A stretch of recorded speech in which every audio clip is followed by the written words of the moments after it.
Is it working? I think it's working. How's it going, guys? Angus here from Maker's Muse. I enjoy doing these streams. It's been some time. Got my morning drink. The room is being blasted by morning sun outside. It's fantastic to be here. Wow, we've had an interesting week or so on the channel. It's been nuts. Oh. Thank you for joining me today for this freaking insane milestone. We got everyone in the chat. We got Hawk 3D Proto, welcome dude. Sam, Andrew, Mateo, Teresa, welcome. Yes, I am on time for once. There's no no intro, no anything. This is just a straight traditional classic stream. Just the webcam, just us, and we can catch up. I really do enjoy these. Yeah, so I'm going to give it a few minutes for people to jump in because there has been just no intro or anything. But, yeah, for those who are new to the channel, welcome. My name is Angus. I run Maker's Muse. It's all about empowering your creativity through technology. And for those who have been around the channel for a while, welcome again. The channel recently crossed 400,000 subscribers, which is a bit insane. Let's be real. I love to do 3D modeling tutorials and make crazy projects, and it just so happens that some of those projects on occasion go absolutely insane. So a lot of people joined in the last week because of some of those projects. An 8-month-old video about wobbling objects, Oloids, wobblers, Steinmetz solids. That video just happened to blow up. I don't know. I think the internet got Oloid fever for some reason. It was being featured on Reddit, and yeah, if you came here from that video, welcome very much. I love doing all sorts of random crazy objects, and that's what I do here on Maker's Muse. Andrew was asking what webcam I use. This is a C920 webcam. Super basic, super good. I've had it for like 3 or so years. And you don't need expensive gear to make YouTube videos. I film a lot of my stuff on this. YouTube compresses the crap out of stuff anyway. So, the idea of today's video is basically to have a one-on-one with you guys, catch up, ask me any questions you might have about me, the channel. I don't do these very often, so please take the opportunity to ask those questions you might have. And also keep in mind that with 400,000 subscribers, I have no idea how crazy the chat's going to get. I haven't done a video like this before with this many people possibly joining. So, yep. Anyway, keep that in mind. I'll keep an eye on the chat. I have a new monitor which lets me see all the things at once. So now I can see myself. I am in frame. And I can see the chat. And I can see if I'm streaming or not. Before it was just guessing game. And I'm going to start with Hawk 3D Proto, who didn't have to do that. Thanks, man. I do appreciate it. Have a beer on me when you get the time. I've been a subscriber since around 50k subs. 50k subs, thank you, by the way, was the start of 2017, I think. So the channel can actually be expressed with this. I showed this in the B2X300 review, and I didn't really explain what it is. This is actually Maker's Muse. It's a graph of the organic growth of the channel, except it doesn't show the latest craziness, so I do need to make another one. But we start with 2014 on this end. That's when I really officially started the channel. I did a video smoothing ABS parts ages ago. You can go find it if you want. It's pretty outdated. I had a tiny bump when I did a video on 3D printing Chivalry Medieval Warfare, and Hackaday picked it up. But this one here, this was my first ever viral hit, and that was in early 2017. And that was the Geneva mechanism, which is this thing. And that's sort of when I sort of realized my love of crazy mechanisms. I just love this sort of stuff. Absolutely go nuts for it. And you can see lots of smaller ones. And then these ones here were the Oloid, no, not Oloid, the Sphericon video from 2018 and something else. But you can see just how crazy YouTube is. It's like, you can be nothing for so long. Like, this is like 10, 20, 30K, and then just bonkers. It's really insane. So I'll do a proper video on this when I make the final version, I think. But I'll jump right into the chat. What mic am I using? Krusty Paint asks. This is a AKG Perception 120. It is a really nice condenser mic. It uses phantom power, and I am plugging it into a UR22, which is from Steinberg, which is a really bulletproof audio interface, and it works fantastic, and I've had it for ever. Absolutely ever. If you buy good gear, it lasts a long time. Brenda's asking what would Brenda was asking, why do you choose Monster as your drink? It was $2. That's why. It was on special. Eccentric Nut, what would that sound like as a sound wave? Which is an interesting point. I have considered that. I do a lot of audio stuff. I've got some audio gear out of frame. You can't quite see it. I've got a keyboard and stuff. This would kind of be... It's like a pulse, but the pulse is really small.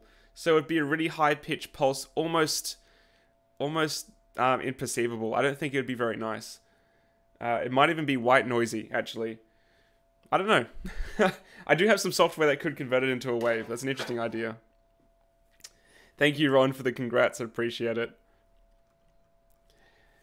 Okay, now I'm going to try to find your questions. I'm doing this by myself, so I do apologize if I miss them, but I'll give it my best shot. Augie Spear, what's your opinion on the Prusa Mark III's?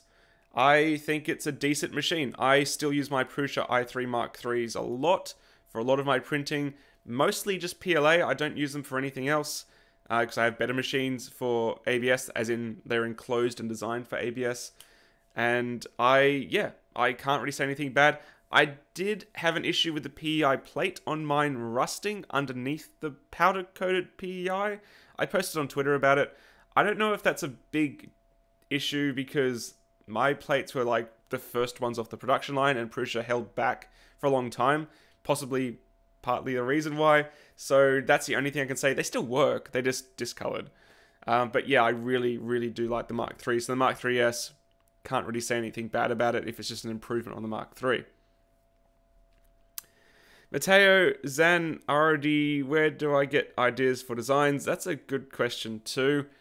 Where do I get ideas for designs? Literally everywhere. Literally everywhere. I see things. I get stuck on concepts and problems. And then I want to solve them. And then sometimes they make it into a video. Not always. I work on things that fail a lot, and I've made videos about failure before. It's a good part of learning, but not everything makes it into a video, guys. I promise you, heaps of things I've done don't. But lately, I mean, I look at other people who are doing things that I respect and aspire to. So, Theo Jansen, who does the Strand Beasts. If you've seen these massive creatures walking along the sand of a beach and they're powered by wind, like, if you're interested in mechanisms, go look at his channel. He posts recently. He maintains a regular updated schedule. Well, not regular updated, but he posts recently about how he makes these creatures. And I just found it out. Like, I found out he had a channel, like, recently. So I've been binging his stuff, and now I'm all obsessed about that sort of mechanism again. I find old books, old diagrams. Sometimes you guys in the comments send me things, so I'll look at the comments of a video, and someone will say, oh, you should try this. I think that's where the roller clutch idea came from. It does get a bit blurry, but this one for the latest video, which is a one-way clutch, I think someone said, could you do a one-way bearing in a comment? I'm not sure. I can't remember. But yeah, so literally everywhere, you just look out for inspiration and then run with it and see where it takes you. 3D Gusner, how's Lady Muse? She's fantastic. Thank you very much. Brandon Williams, will you be doing anything new with the 3D printer? I do plan to. For those who are new to the channel and might not know, I designed a 3D printer based around the Fallout ammo box, which is there. I'll just open it up for you so you can see. See? So it's a 3D printer inside it. And I haven't really had time to pursue that anymore. It takes a lot of time to work on those large assemblies.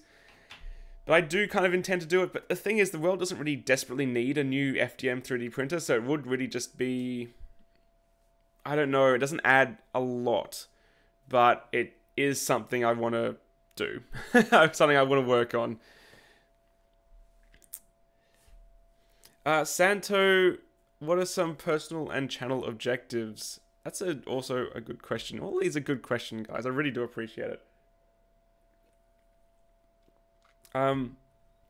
So the channel has always been about, as I say, empowering creativity through technology. That's my tagline. But it's always been literally, yeah, about creativity and doing it in a way that I enjoy, which has always been, I'm not good at hand drawing, but I'm good at 3D modeling. So, you know, these tools have always been really challenging to access, but I want to make them easier for people to access. So, for example, if you have like a disability, or you find yourself like in class, for example, like me in school, really struggling with the traditional way of learning, yeah, this is another approach. I think it's called kinesthetic learning by doing. I learn tactily. I learn by making stuff and feeling it and figuring it out with my hands versus just reading books and stuff. Like I still read books, but I never did very well in school just reading and studying in my room. I could not pay attention. So I want to continue that. I enjoy being in this position of being kind of a teacher and a mentor to a lot of people around the world, in just showing that this is possible. Like, the traditional route isn't the only route of learning things. And, like, I want to branch out a bit beyond YouTube as well. A lot of you may have noticed YouTube is very volatile. And I've started using a new system for my files, a new company, moving away from a previous one, which will let me start to do more courses. And that's one of my goals as well, to start doing structured courses and make them available to people for a very low fee. I mean, this is my full-time job. I do have to charge for my work because AdSense alone doesn't pay for everything. But like, I want to just destroy the competition, if that makes sense, and offer the best value and help people and just show them that you can learn this stuff and it can change your life. That's kind of my personal goal. And 2019 is going to be the year that you're going to see a lot more professional level coursey stuff from me. I promise you that. Eddie, thank you so much, dude. I really do appreciate it. Congrats on 400k. Thanks, man. Eddie has been a supporter of the channel for years. I really do appreciate it, man. Yeah, that's fantastic. Thanks, dude. How long am I going to stream? An hour or so, guys. I'm just gonna, gauge it, see how interested you are and how many questions you have. But I'm totally chill. This is my weekend. It's a lovely day outside. It's not too hot. Probably go to the beach after this. Jake from State Farm. I hand draw like a 2-year-old. Yeah, legit. So when I studied industrial design, the first year component was you had to draw. Industrial designers need to be able to draw concepts, which is one thing, but they would push us to the traditional, rendering with markers and stuff. I've talked about it again in the past. I have like hundreds of dollars worth of copying markers. I almost failed that unit. I almost failed it because I can't do it, and I probably can't do it because I don't care to do it. It doesn't interest me. Drawing stuff is a means to an end. I draw things so I can then make it real. I don't draw stuff to make a pretty picture. I really respect artists. I think they have an incredible amount of skill, and the amount of time that goes into an actual image is insane. I don't have that patience. So, yeah, for me, hands-on was really the way to go. Using machine tools and learning 3D modeling and CAD, and 3D printing is just another tool to add to my tool belt. I've always said on this channel that 3D printing for me is a tool, not a hobby. And now we're starting to see that come to fruition in the industry. 3D printing is moving from this hobby where it's all kind of like you need to be technical and know everything about the machine to make it work, to, well, okay, you can actually afford something that does actually work from the factory, and you don't really need to know how every wire works and what every component does, because quite frankly, does everyone have to care about that when they just want to model stuff? I've been following a lot of amazing artists now and creators who use 3D printing for cosplay, for character design, for augmentation of like all sorts of crazy stuff. It's cool. It's really cool to see people actually using it now as a full-blown tool. Not just, oh, I have to fix the bloody 3D printer again because it's broken.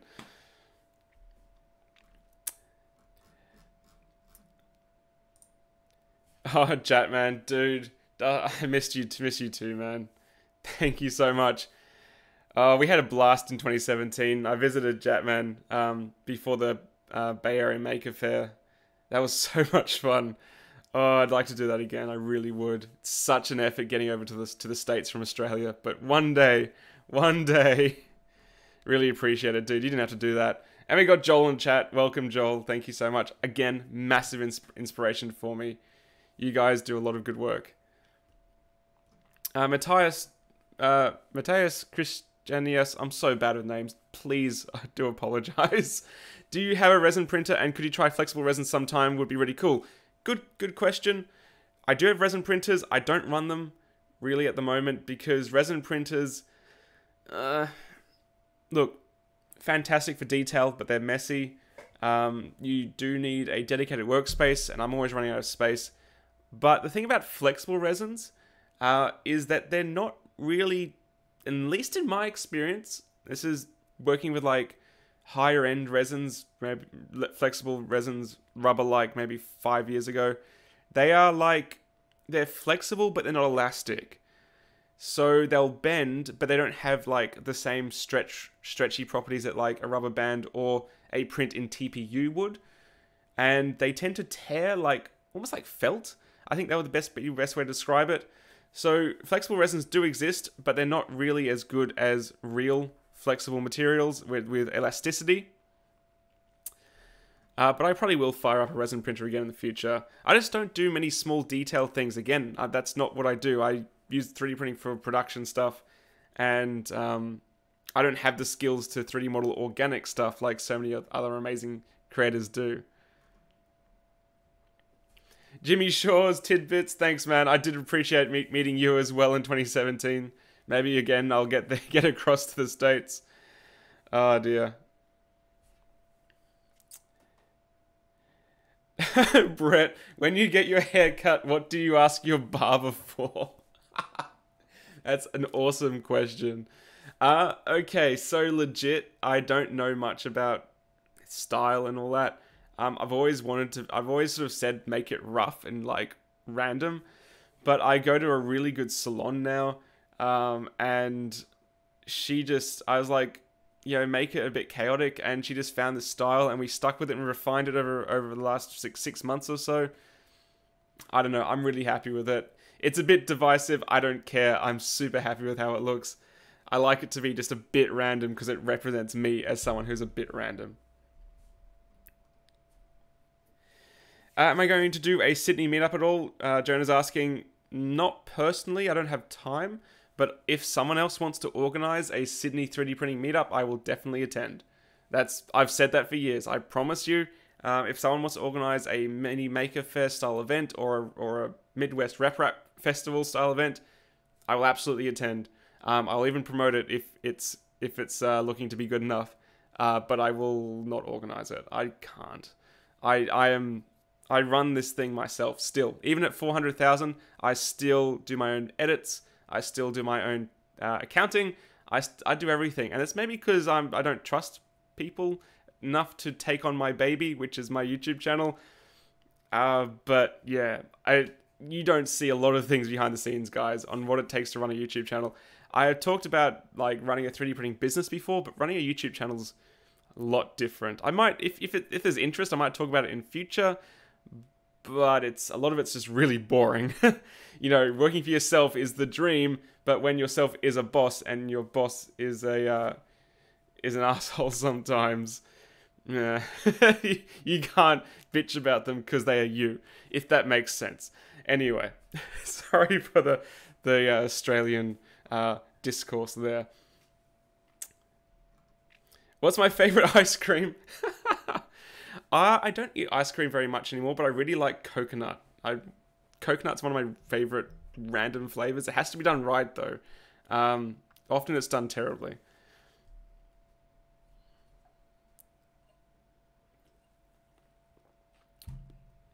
Can I please change the intro song? David's saying, maybe. I have worked on a few tests, but I can't find the original sample. You know, where it says, now you can explore microscopic worlds. A lot of people ask where that comes from. It comes from a really old advertisement for a microscope. It's aimed at kids. I think it's by Lionel, which I don't think exists anymore, or is like a conglomerate of another toy company these days. But it was an ad for a microscope, and he was like, now you can explore microscopic worlds with a Lionel microscope or something. I can't find the original sample. It's like 6 years old, that song, that intro. Anyway, you're right, I should do a new one, but we'll see what happens.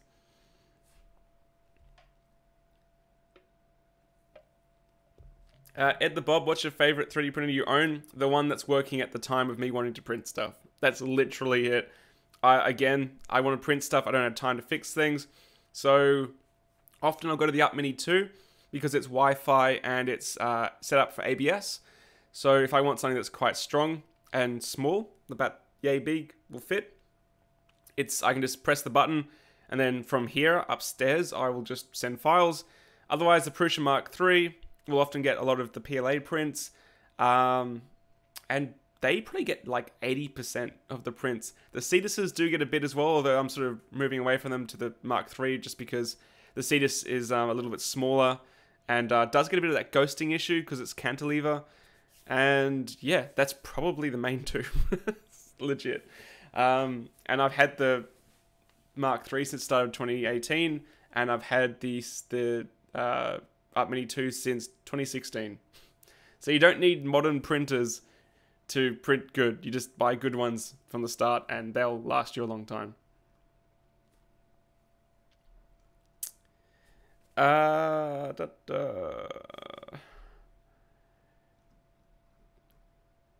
Sorry, the chat's gotten away from me again.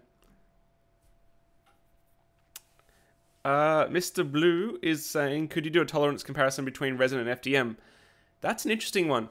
Resin printers are very accurate, but they fail my tolerance and clearance gauge, usually. Why? Well, the resin, if you've worked with resin 3D printers, you'll know this, but a lot of people don't really, they think it's like, oh, it's a really high detail machine, it's really great. There's a little bit more to it. Resin 3D printers need post-processing, so when the print's complete, it's still tacky, because it's still, obviously the outside's been contacting non-cured resin, or only semi-cured resin, and it needs to be post-cured to make it hardened so you can use the part. And usually you do this by washing it in isopropyl alcohol and then putting it in a UV light source, whether it's in the sun or under a properly controlled source.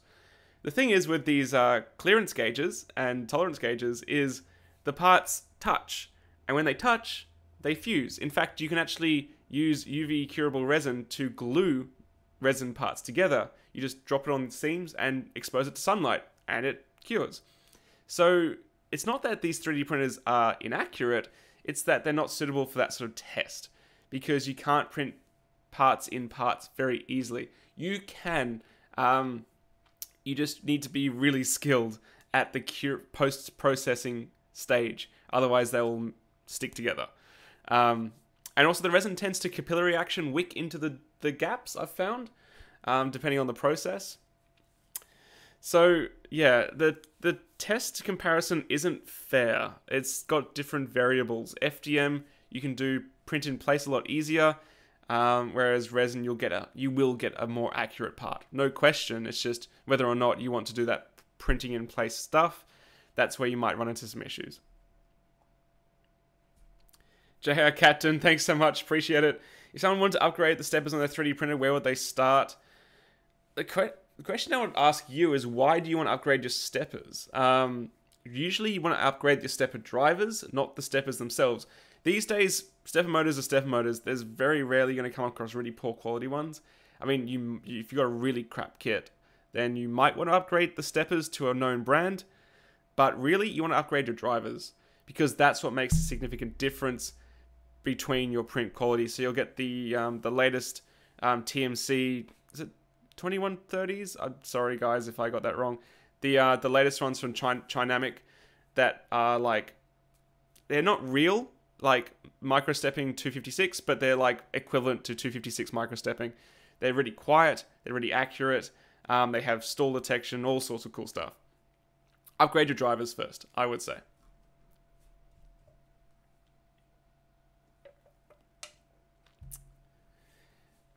And About is saying, can a 3D printer print a 3D printer? Yes, a 3D printer can print a 3D printer. In fact, that's where all this sort of started with the RepRap project back in 2008, 9, 10, I don't remember, a long time ago. The RepRap project was about an open source self-replicating 3D printer, essentially. And it was the first step towards the machines you have today that are not $30,000, because, you know, Stratasys still maintain that it should be an exclusive, expensive, proprietary technology, which is fine. That's how they make their money. But thanks to the RepRap project and some patents expiring, we now have access to it as laymen's, as everyday people.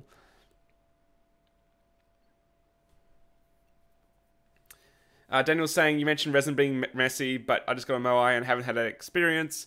Well, look, yeah, that's fair. If you keep it contained with a good system and you go straight from the print chamber to the wash bucket to the curing in like a really nice organized area, yeah, you're right, it's not that bad.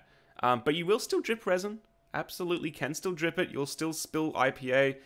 You might need to figure out where to store the isopropyl alcohol. And if it's like needs to be replaced, where do you put the isopropyl that's contaminated with resin? These are things you need to consider. And also gloves. You need to wear gloves, and everything you touch after touching the print will have resin on it.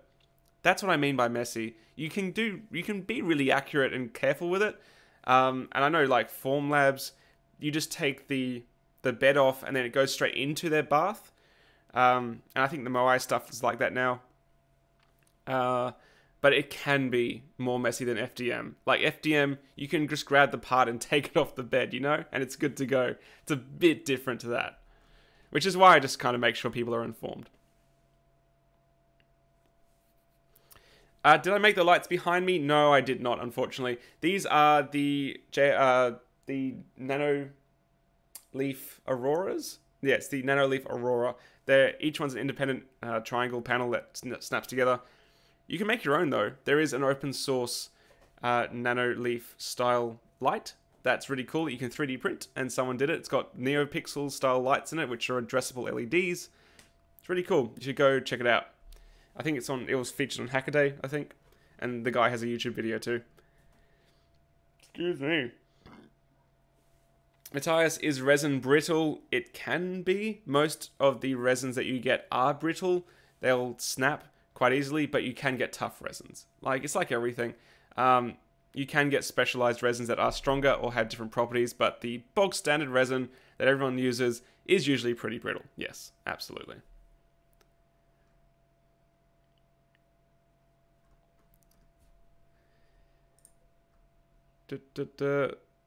What's my last name? It's easy enough to figure out, although I wish I didn't actually mention it in hindsight. I didn't never expect the channel to be 400,000 subscribers. How dusty is my 101 hero? Oh my god. So for those who don't know, the 101 hero is that thing. And it was a Kickstarter for a really cheap 3D printer, incredibly low cost. Piece of crap. Absolute piece of garbage. It did work, but it's got like a 3D printing pen extruder on it, and it uses tiny geared stepper motors. Quite dusty. It's just a prop these days. Absolutely absolutely useless as a 3D printer. It's not even worth my time trying to fix it. It's not worth anyone's time. It's just a prop.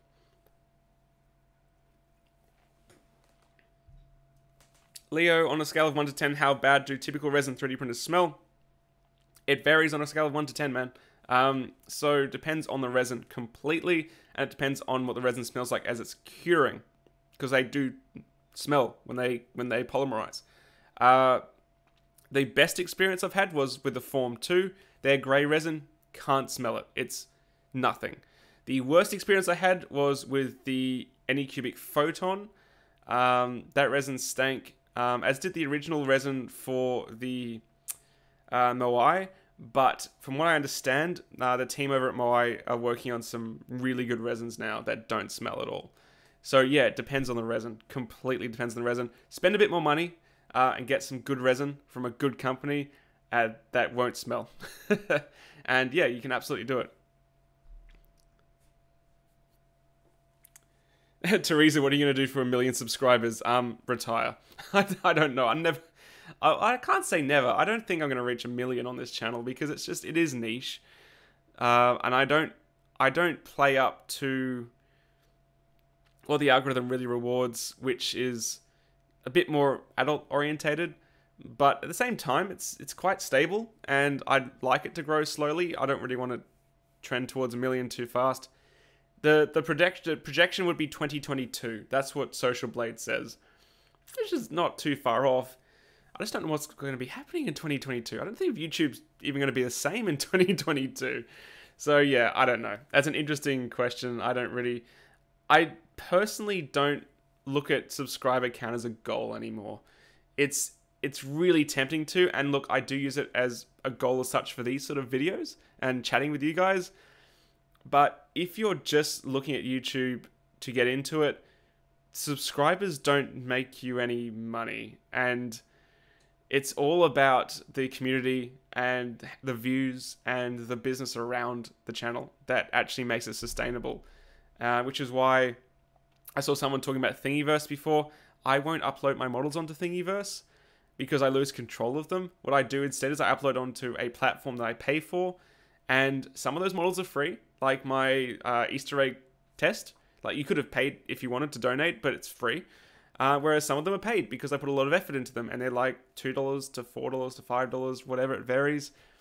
And honestly, guys, I know that paying for digital things is a bit weird because for years we've had it for free, but you have been amazing. I have not had an issue with people stealing the files and re-uploading them elsewhere. I haven't had an issue with, well, not too much of people complaining. Look, honestly, it does keep the channel going. Between that and my Patreon supporters who do get the files for free in return for supporting the channel month by month, that's what pays my rent, to be honest. Not subscribers. So yeah, that's a lot of it that goes into the stuff around the channel. But with 1 million subs, I don't know, that's pretty crazy. There's not many Australian channels with over 1 million subs.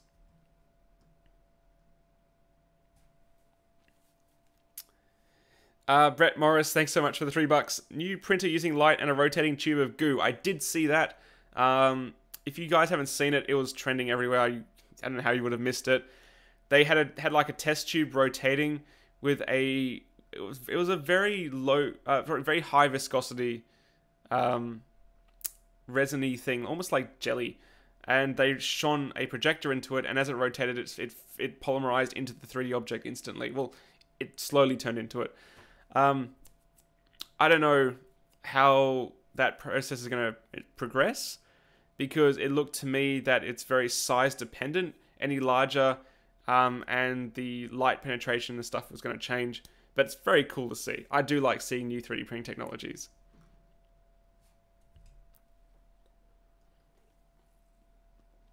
John Lober, please make his Muse. Can I mod my Ender 3 to print peak for under 1K? No.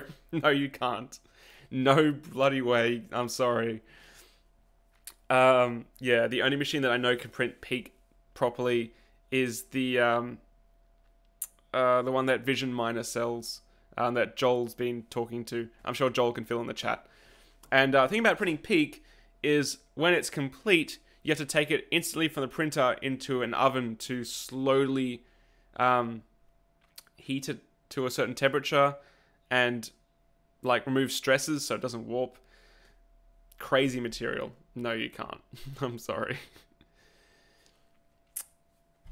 Tariq, are TL smoothers worth installing? I've never bothered. I do have a set to test. I've been meaning to try them out myself to really definitively nail it, but I've never bothered, and I've never had an issue on a good printer. I think they're like a patch for bad drivers versus an improvement for a good printer, if that makes sense. I would just improve your printer drivers for the motors. What is the orange fox? It's an adorable orange fox I got from Kmart. And it's nice to have a bit of color. Why did this change? This was doing like pink colors before. Hold on. Now it's doing like green and red. So I run an app for the Nanoleaf. Okay, it's doing Christmas Rave, which was a mode I did for Christmas. So let's put on Northern Lights. All right. There we go. Let's just see how that goes. It doesn't look very good on camera, unfortunately. Their software's a bit buggy.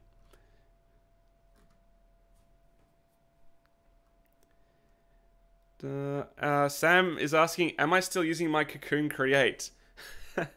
No, not really. So I had the Cocoon Create since 2016. I had the original Wanhao in 2015, but that's long gone. It was the first ones were pretty bad.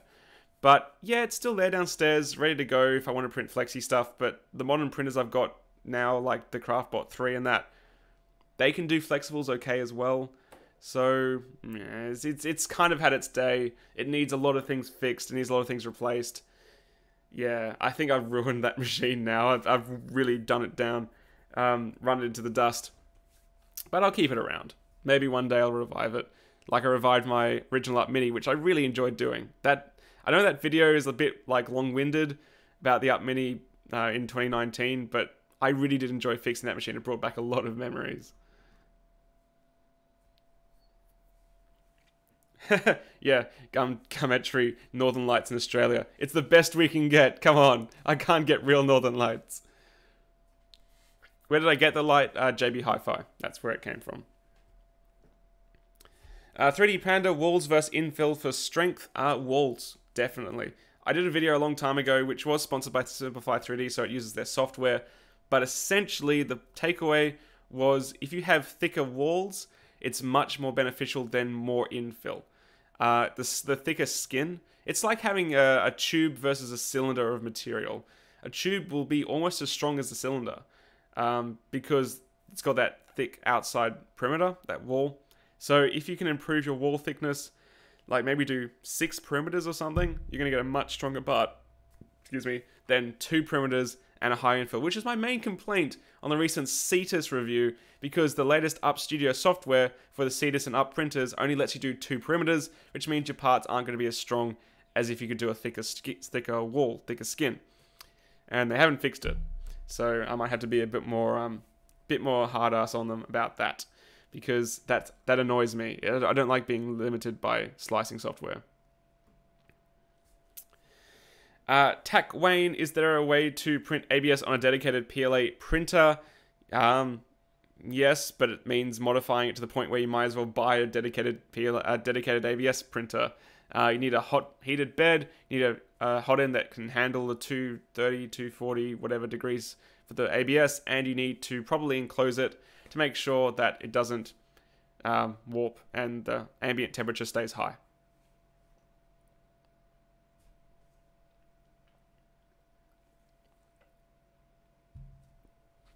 Kevin Clark, do I have any experience with CNC machining or anything like that? No, not really. Very minor. Very minor. Before I got a 3D printer, I did get a CNC kit, which was called the Lumen Labs M3 or something, micro something. Basically, the company was almost a scam. They fell apart. Most people didn't get their kits. And the kit I did get was terrible. Poorly designed. Very, very poor frame rigidity. And I did learn CAM to get that running, but that was like in 2011 or something. I haven't done much since. I do have a lot of friends who run proper machine shops with proper CNC routers and CNC mills. So it's been on the cards to get them to teach me, which they're more than happy to. But personally, no. I don't do much beyond G-code. And even then, I don't even look at the G-code. I just get the slicer to do it.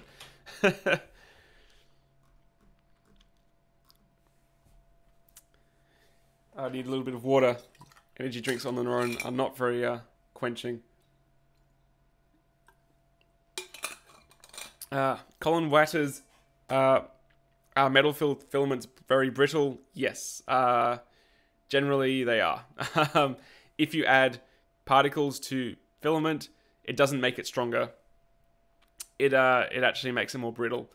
So, yes, absolutely. If you add strands of stuff to filament, you'll make it stronger. But most 3D printed filament is just particles. Even the carbon fiber stuff, it's just particles of it usually. Very rarely strands, because obviously it needs to go through a 0.4 nozzle. And it just ends up being, like, maybe harder, but more brittle.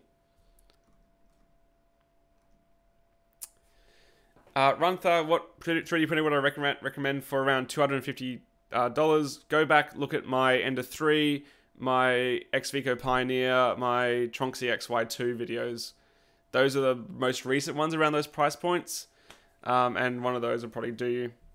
Don't expect miracles, though, at that price point. You'll get a good printer, probably, but you'll probably need to do a few tweaks.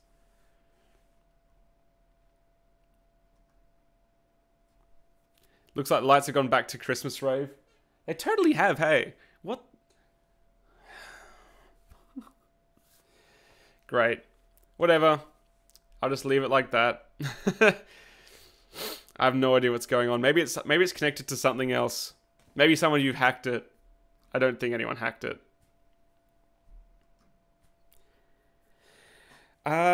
Luma, any tips for smoother surface under supports? I can't get it to look anything other than stringy using Cura and PLA. Smoother surface under supports. You want the interface layer. I forgot what that's called in Cura, but you want it to build a few layers underneath the part, like to properly support it, versus just the very coarse support pillars, depending on the support mode you're using. It's called an interface layer in most other slicers. I can't remember what it is in Cura, but that's the best. But really, any underside surface with supports will look rough. You can't really make it as good as other surfaces. So try to print without supports if you can. But if not, yeah, use an interface layer. License to drive. Do you know if anyone's tried attaching a 3D print head to a multi-axis CNC to print objects without ever needing support material? I have seen people do that with like robot arms, but the thing is, you still have gravity. That's the issue. And also, you still have the part having to support each layer. In 2015 or something, I did a test where I printed upside down because I was convinced when printing a sphere, the bottom surface was poor quality because of gravity. But in fact, when you print it upside down on an FDM machine, which you can do, they don't really care as long as it's rigid enough. The bottom surface, which was now the top surface, was still poor quality. And it was poor quality because it was trying to lay down filament on like tiny points. You know, the sphere starts with nothing and goes out like that. And that's the issue. You need something to support the next layer. And that's why you have support material, obviously. But yeah, just changing the direction of approach might help with some parts, but it won't completely remove the need for supports. Hojo Kono, should I build an enclosure for my Prusa Mark III for ABS, or should I keep it for PLA? Look, if it's the only machine you have and you have to print ABS, then go for it. There's heaps of DIY enclosures out there for the Prusa Mark III and other i3s. But I personally just use mine as for PLA because I don't like putting the electronics in a heated enclosure if they're not designed for it. And don't forget the Prusa is 3D printed as well. It's PET, I believe, for the frame, but that still you don't want to get that too hot, really. Yeah.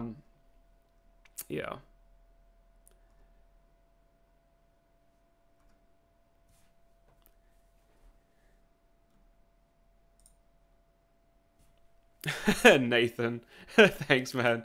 Printer spool of filament, infinite filament. You know, when you do a purge, the tiny little like 0.4 millimeter string that comes out, I have often thought, like, could you extrude that and wind it onto something so you have 0.4 millimeter filaments for an even smaller 3D printer? It should be hilarious. Like a tiny machine. Oh dear. It's like the endless filament cycle.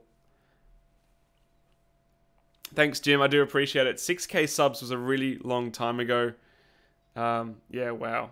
That was a long time ago. Andreas saying, hey, Makers Muse, have you tried Prism before? I tried the one that came with the Mark III, and that's about it. But it's very high quality filament, so I don't think you could go wrong. But I haven't tried any of their other colors, other than the Galaxy sort of blacky one that looks a bit like the Filamentum one that came with the Prusa Mark III. Jared Riddle, what do you think of tungsten carbide nozzles? What is the best nozzle? I only use materials that aren't really abrasive. I don't print in carbon fiber or all that sort of stuff, really. So I just use brass because it's very good thermal conductivity. You can get copper nozzles with a little bit better thermal conductivity, but that's the main thing. If you're printing abrasive materials, obviously they're going to get eaten right through, which is why you want a tungsten carbide. Tungsten's not too bad with the thermal conductivity. It's actually quite good. But that's why like the stainless steel nozzles are really crap. So I wouldn't touch stainless steel because it's terrible for thermal conductivity. But yeah, unless you're printing abrasive stuff, brass is honestly fine. Honestly, and it's so cheap. And it's less brittle. The tungsten stuff, if you over torque it, you could snap it. Oh, Joel's out, no worries. Someday soon you're going to look back at the 400k subs and be like, wow, remember that? Oh man, you too, dude. Joel's an up-and-coming YouTuber, absolutely, as well. We play off each other a lot. I really appreciate you jumping in, man. Hopefully you can do a stream soon as well, and I'll jump in too. I really would like to see that. You don't stream enough. You don't stream enough, dude.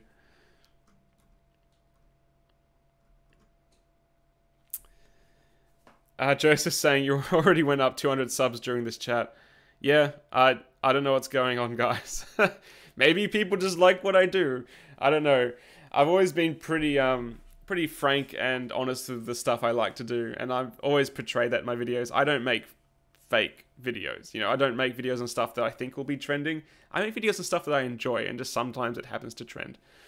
You know, that's why I did a video on 3D printing Miku dance models.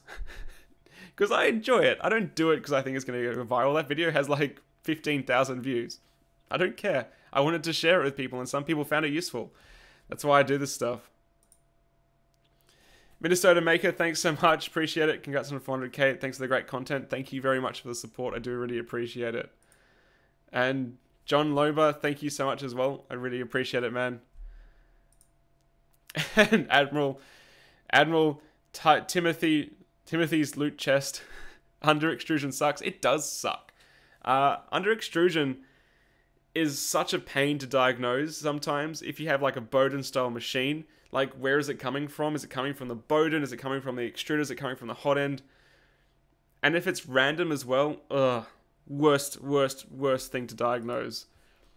So I wish you the best. Hope you figure out what's causing your under extrusion.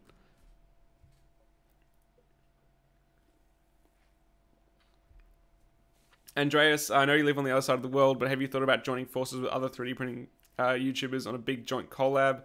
Yeah, absolutely. Again, yeah, like you say, the distance is a big issue. It's like 15 hours for me to get to the States. That's just to LA. And that's takes a lot out of you, costs a lot of money, and it really has to have that ROI, which I hate to say is a big thing with running a business, return on investment. I absolutely love going to meet people, and a collab would be amazing, but I would have to make sure I don't lose money because, you know, everything's dependent on what I do on the channels. So if I go like quiet for a long time, it'd have to be really it's hard to justify. Again, dickhead boss won't let me go overseas. But there's so many amazing creators in America.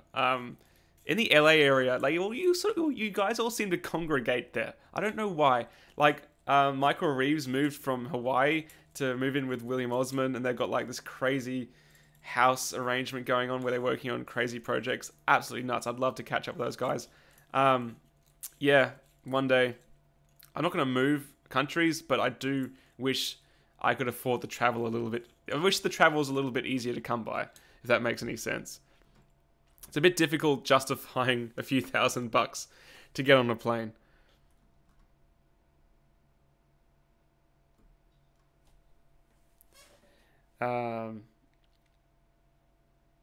What's next? Sorry, I go on tangents a lot. That's what streams are all about.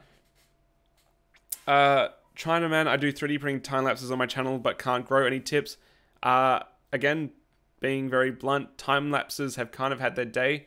3D printing doesn't wow people anymore. Not like it used to. You need to add a lot of other stuff around the time lapse. So you need to add information or value or entertainment beyond just showing the print. Like what the print is, what's it for, where's it from, how you did it, why you did it. Like the story has to be there, and then expect doing that for a long time without much traction. First 100 or so videos on Maker's Muse was very small, and yeah, you got to commit to it. But yeah, just time lapses on their own. Unless they're like Wild Rose builds who really mastered the art of time lapses, where they're like dynamic and have amazing music and they look magical. But even then, like, you can only do that so many times without having to start branching out, I would say. This is my personal opinion. Tengu Gemini, do you have a preferred place to buy filament from?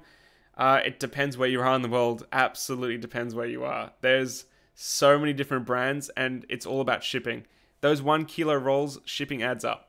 So for me, I buy them from the local Hobby King warehouse. Why? Because it's $10 for as many rolls as I want to get shipped. Whereas for you, it's probably cheaper on Amazon, you know? Whereas in Australia, Amazon sucks and doesn't really exist because it's like fake Amazon. We don't have access to the real stuff. So yeah, it really depends on where it is and for you. I can't really answer that, unfortunately.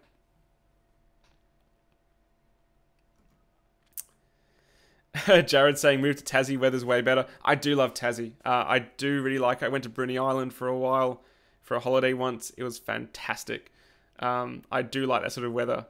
You do pitch a tempting offer, my friend. It's cheaper as well to buy a house there versus New South Wales. Oh my god.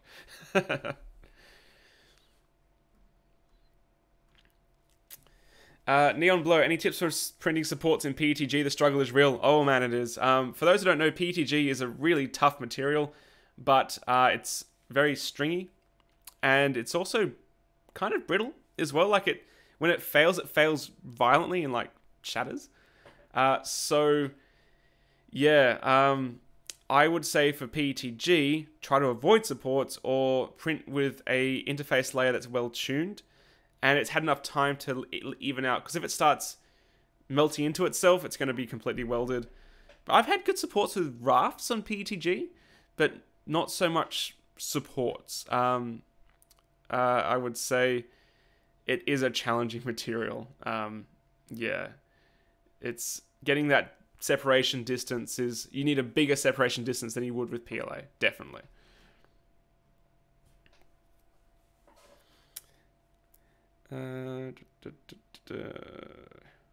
Never apologize for a good tangent. Okay, I won't apologize for that again. I'll just go on mad tangents. Monocure, what's my opinion? Fantastic company for resin. Absolutely go check them out. They've offered to get in touch and send me stuff a lot in the past. I just don't do much resin printing, but I've heard really good things about their resin. So yeah, it's Aussie as well. Joseph saying fake build tax sucks on my Ender 3. It sure does. It's 2019. These machines should not be shipping with fake build tax. It really isn't as good as the real stuff, even though it's so cheap. And really, you're better off with a bit of glass than the fake stuff. A bit of glass, a bit of glue stick. If anything, heated bed, 60 degrees for PLA. You should be fine. As long as it's leveled, you don't need that stuff. So rip it off. if you can, because often it leaves all the residue behind.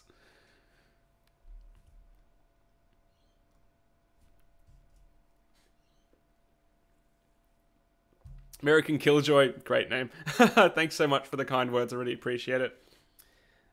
Yeah, I feel with building trust, it's pretty simple. It's all just about being truthful and honest, which can be difficult to stay on the path as a YouTube presenter, because you see these creators skyrocket doing things that you know aren't really truthful. I'm not talking about anyone in the 3D printing sphere, by the way, at all. Everyone's doing amazing work. I'm talking more about, the pure entertainment style channels which don't offer any value. It can be difficult to stay true, because money rules the world, and when you get big and you get big contracts with sponsors, it's hard to turn them down. But yeah, I've always just been about being honest with you guys, and being straightforward, and that's why I'm really happy with how things are going, and I really appreciate the kind words, because it shows that you can do it. You can do it by being honest and truthful, and being like with the 3D printing reviews, being as unbiased as possible. I don't have to be super polite about reviews. If I don't like a product, it's actually benefited me versus detracted from my future prospects.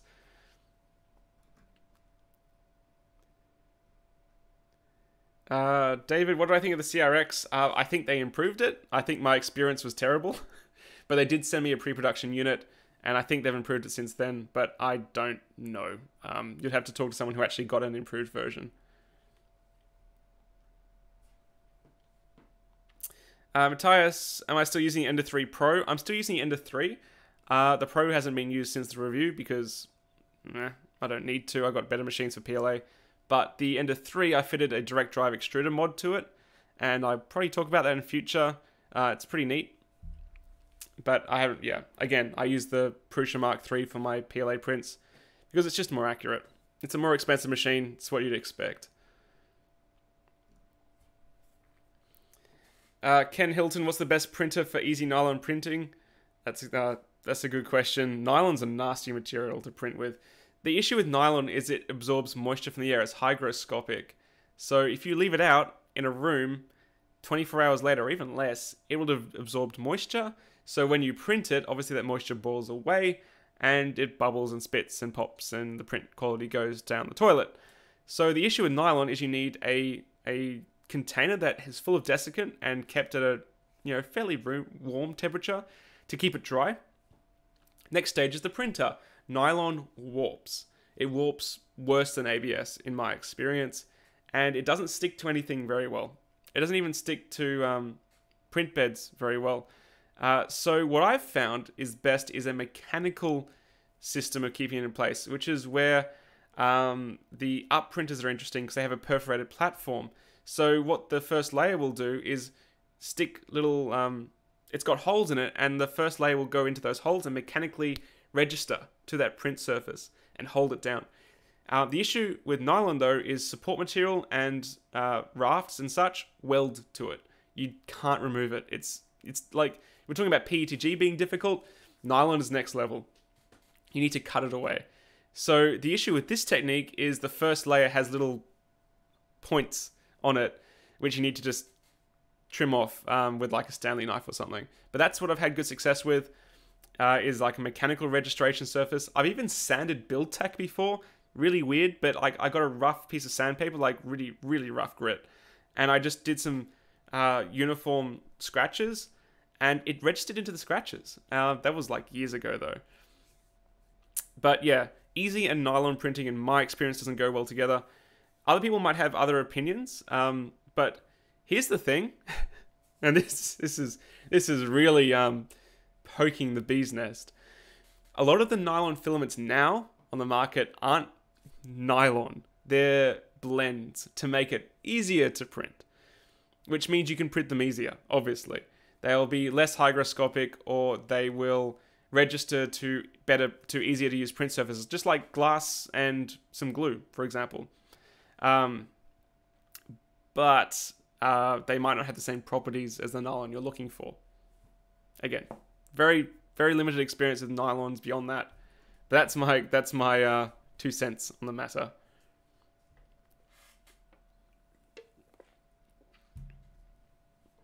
Okay. Tengu Gemini, how dangerous is the ANET A8? How dangerous indeed. The danger lies in the fact that they can catch fire. And they have caught fire. Anything that catches fire should be recalled. Simple as that. We saw what happened with the Samsung Note 7 debacle. That was a very large company that suffered a very small amount of fires. Well, maybe larger, but it looked like only a small amount compared to how many they sold. Full recall. ANET A8s are still for sale. And they don't have the protections in the place despite having caught fire before. Now, I'm not saying that ANET A8s are their own special kind of evil in terms of catching fire, because a lot of low-end kits don't have the protections in place, which is the thermal runaway enabled. So thermal runaway is really simple. Your printer's trying to heat to 200 degrees Celsius to print PLA, for example. It has a heat cartridge in it, which is just electrically controlled. It's just on or off, and the machine senses the temperature with a temperature probe or thermistor. If that temperature probe comes away from the heat cartridge keeps heating, the temperature probe doesn't read it. It doesn't know, doesn't care, it just keeps going. The protections that we're talking about are thermal runaway, where there's a certain degree of time, maybe 30 seconds, maybe 10 seconds, depends, where the printer realizes I'm pumping current into this hot end, and the temperature's dropping. Something is wrong. Turn everything off, error, stop the print. That's thermal runaway protection. These machines don't have that. So what happens is they just keep getting hotter and hotter and hotter, and you imagine you've got this thing that can melt aluminium. It can get so hot, fires can happen. That's just one failure mode of cheap printers, unfortunately. Cheap wires can burn up, like we saw the connectors burn on the Ender 3s. Very small batch again, but yeah, that's something that really concerns me, and why I don't give too much airtime to the cheapest of the cheap printers. I get emails from ANET every week asking me to review their printers, and they have some better printers, absolutely, but I don't care, because they still sell the A8, and that's not okay when it's in its current situation. So, there you go. That's my 2 cents on the A8. Boonhawk, do I ever use Onshape? Not anymore. I did used to use it, but then they kind of removed the ability to have any private plans under private documents under the free plan. It used to be you could have 10 private documents under free, and then anything more than that you'd have to obviously pay for. Then they made it you had to have everything open instantly on the free plan. Now, the issue for me as an influencer is a lot of people look at my work, and it takes a while to model stuff. So for me, I can't use a system like that, even though I want to release stuff, because like if I'm halfway through it, you can already see it, and then it's I want to show it when it's done, if that makes any sense. I also kind of lost interest in them when they called me to thank me for customers signing up, and then tried to sign me up for the like really expensive, like it's like $120 US a month or something, $100 US a month. No.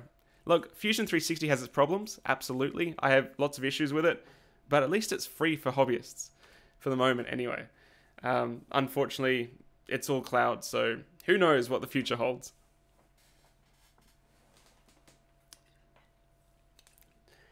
Joseph, do I like my Fabricator Mini? Should you get one? No, don't get a Fab Mini, please.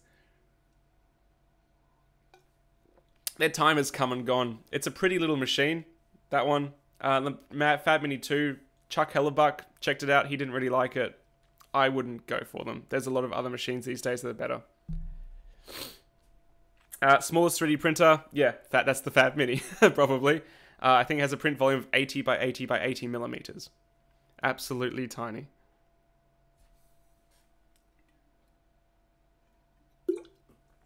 Tanatech, thanks for the $10. Hey, hey Angus, what's your opinion on the original CR10?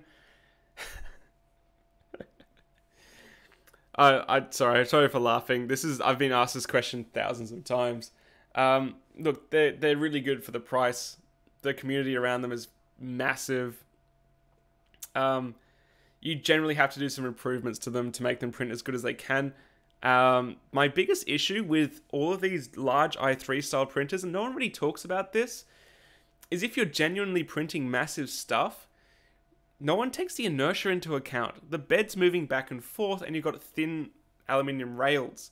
If you're printing something like that big, which has got like a kilo of filament in it, and it's moving back and forth and it's got thin rails, you lose accuracy as you get to the top because things start to wobble. No one really talks about that.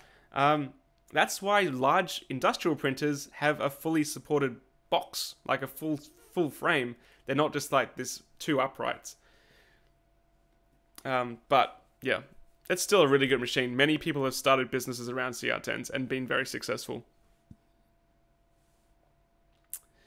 Jim Stamper, what are my issues with Fusion 360? Well, currently it doesn't open half the time. This is in the last week. I've been trying to fire it up and it just freezes and does the splash screen and then doesn't progress past that. And I need to use the cleaning tool to completely purge it and then reinstall it. And I posted on Twitter and some people said they had the same issue. And some people had some interesting insights, whether it might be failure to ping home, so it might be a network problem on my end or Fusion Autodesk's end, I'm not sure. Or it might be Windows 10 playing nasty things, which it probably does. I'm not sure, but it's only recently, in the last week or so, that I've been having those issues where it just, like, the updates sometimes break things, but really this has just been the first time where it hasn't even fired up, which is really weird. But yeah, that's only a recent issue.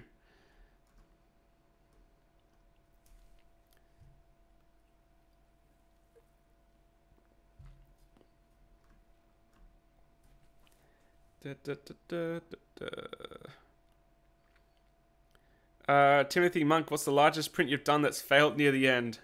Too many to count, man.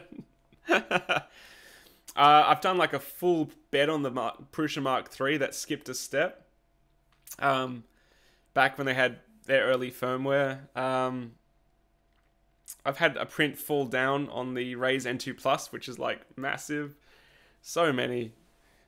You don't really 3D print unless you have massive failures. It's just unfortunately part of the course these days. Even though they're getting better, yeah, I've unfortunately had massive failures.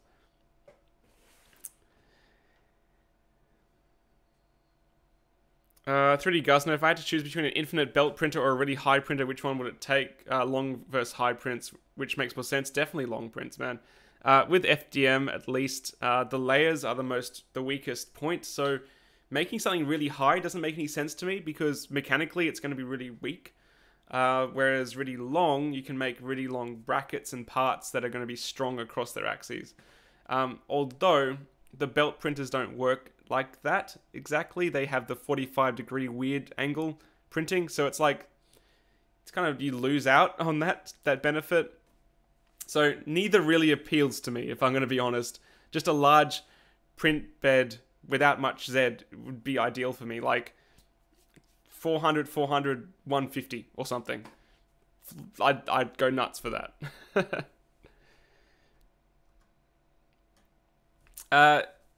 Eddie Zakuru Lego. Angus, what's your favorite 3D model for 3D printing? I really like the Geyer Anderson cat. I use it a lot for my test models. It's just this really nice 3D scan of an ancient Egyptian cat, the Geyer Anderson cat, discovered by Geyer and Anderson. And it's just a really nice little model. It's pretty, it's clean, it prints well, it's a good test. It's not like a practical model in any sense. It's just a nice demo print. It takes about 2 hours or so to finish at 0.15mm layer heights. Heavens Rejected, Fusion 360 doesn't look like it's free for hobbyists anymore. Just a 30-day trial. I think at the end of the trial you can apply for the hobby license, unless that's changed within the last like month or two, which is possible. But yeah, you should be able to apply after the trial for the license to get it for a year for free. Again, things change every few seconds. Joseph Pekulski, should you get an Easy Peelsy? I like it. The Easy Peelsy is like a magnetic print surface. So if you guys don't know, it lets you peel parts off and flex them. I only use mine for PLA. I will admit, the surfaces don't last as long as some more durable ones like, you know, glass or PEI or anything like that. They're soft, but it works really well for PLA. I'll give it that. So yeah, I do like it.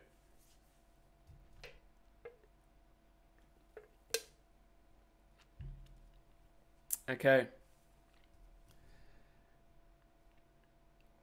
Crusty Paint, I accidentally created plasma with a grape today. That's a really good video actually on Vsauce, I think. I can't remember exactly where it is. About why like plasma forms in grapes, and someone did a full-on research project, like professional at like university level, to figure out why plasma forms in grapes. It's just because they're the right size somehow for the amplification of the wave form or something. Don't quote me on that. It's a really good video.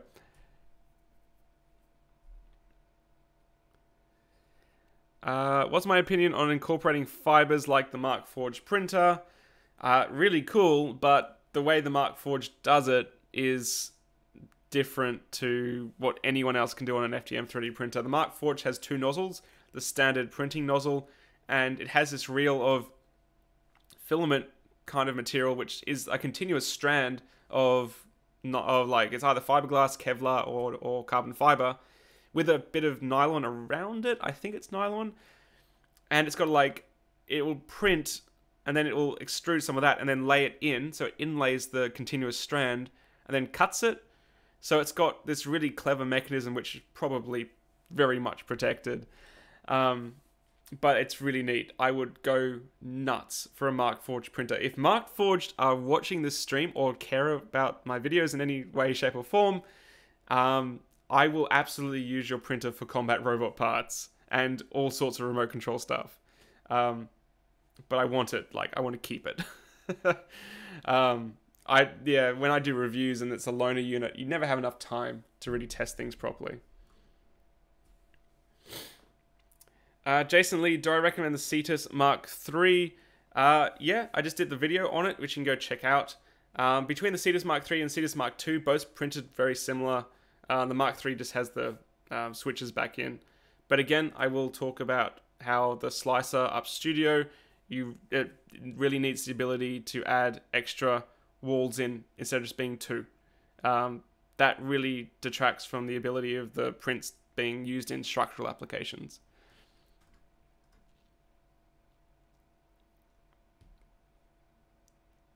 Nerd Life, have I tried printing in PEKK, No, none of the... I don't have any machine capable of printing those materials. Nothing that can print those crazy high temp aerospace plastics, polymers, no. I mean, like, they use PEI for the bed. I can't print it, unfortunately.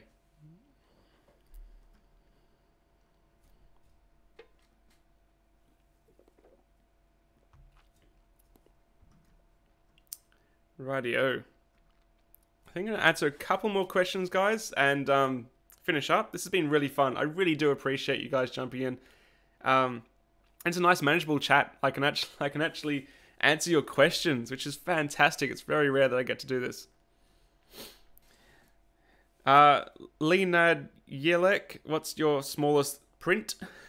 I do have a lattice cube test, which is like a centimeter high. It was sent to me from a company that makes a top-down SLA.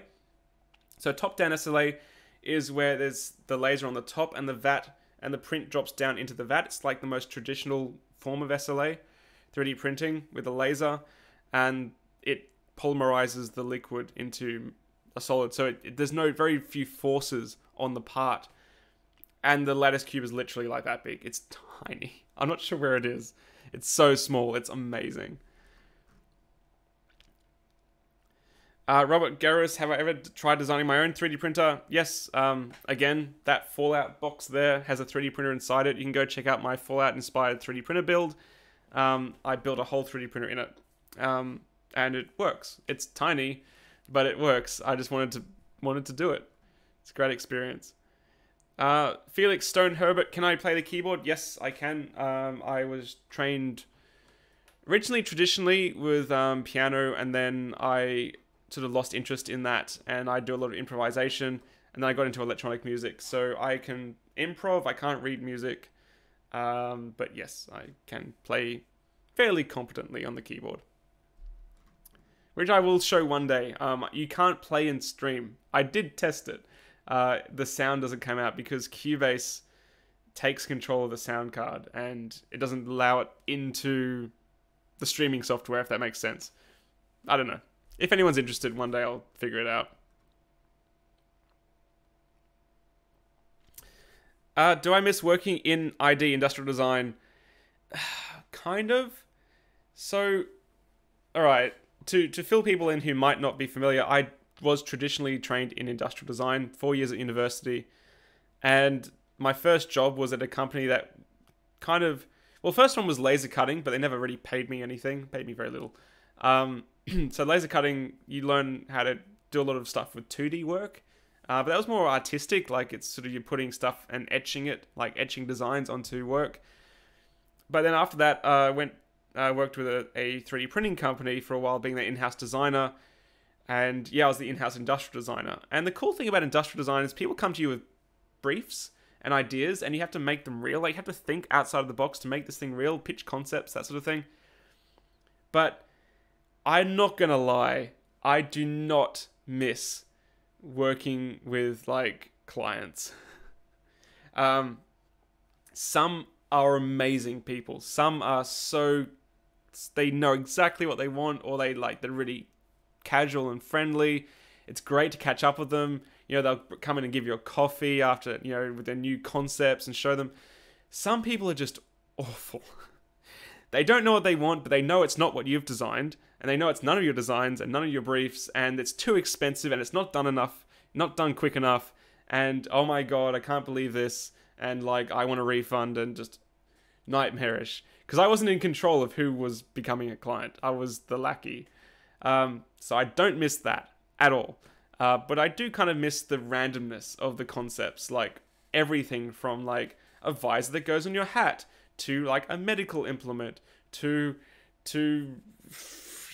I can't remember, something that stores your valuables at the beach. Like, just all these crazy inventors who wanted stuff designed. That was fun. That was the fun part.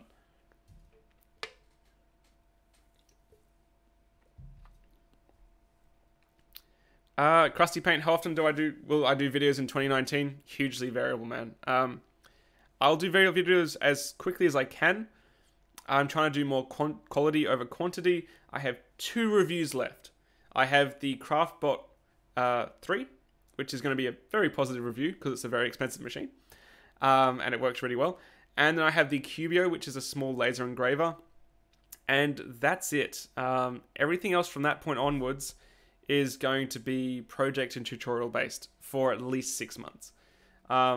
Because I feel the review space is quite saturated. I don't add too much in regards to new machines. Like, I've already said my piece on the Ender 3 style machines. That's done. They would have to significantly change for me to revisit that. Really, I think people can get machines for $200, $300 that work well enough, and I'm interested in helping them discover how to use them to empower their creativity.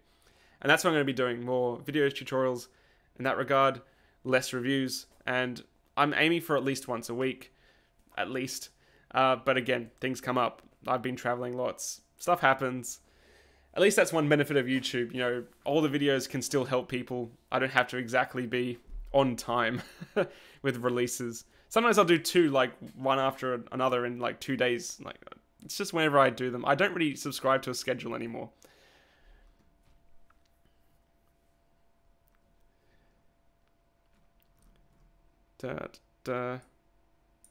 Joseph is asking, do I have a Form 2? No, I don't. I did have one on loan for a review. I really liked it, and the new Form 3 and the massive one looks amazing. But, again, I'm pretty much sorted for reviews at the moment.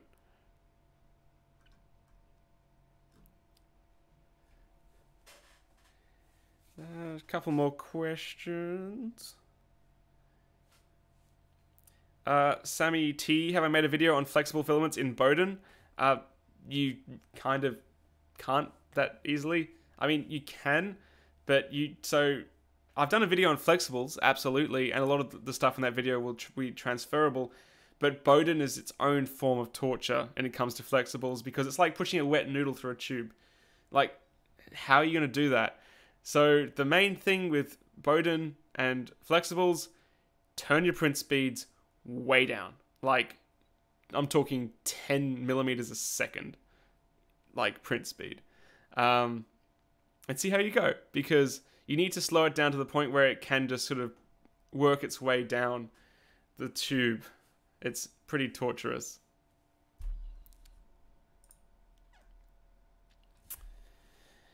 Igor, any tips for printing polycarbonate? Similar to printing nylon, I talked about that a bit before, but basically you need an enclosed chamber, it warps a lot, and it absorbs moisture, so you need to keep it in a very dry, desiccant-filled environment, enclosed, and it prints higher than ABS. It prints like 270 degrees Celsius.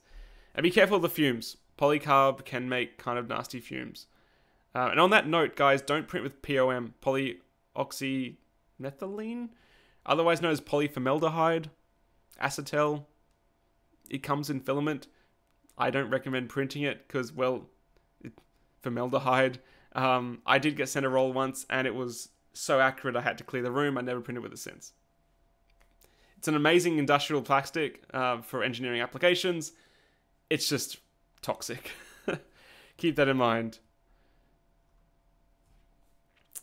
Cool. All right, guys. Well, I think I'm going to call it there. Thank you so much for joining. I just want to say while you're here, for all my Patreon supporters, you guys are freaking amazing. Yeah, like I said earlier in the stream that it's difficult to maintain a direction on a channel that's completely for the community and like honest and upfront and not misguided by outside what would be the term? Outside commercial interest, I suppose, would be the term with sponsorships and things. And you guys make it possible. You guys make it possible that I don't have to accept mobile game sponsorships, right? Look, nothing against mobile gaming if you enjoy it, but like these guys offer you a lot of money to talk about their new mobile game, and I just don't think it, one, has a place in the channel, and two, is really that honest of an industry. So I'm personally against it, and because you support the channel, I don't have to honor them. I don't take them.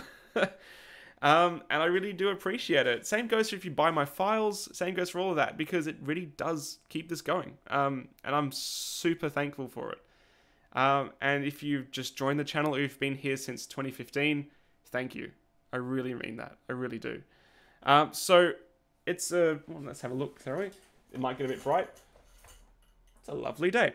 I'm going to go grab some lunch, go outside, see what it's like. Hope you have a fantastic evening or morning, wherever you are in the world. Thank you so much for joining me. As always, here on Maker's Muse, it's my aim to empower your creativity through technology.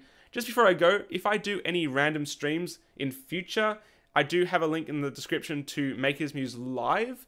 So what I normally do, if I do just random streams, it'll be there.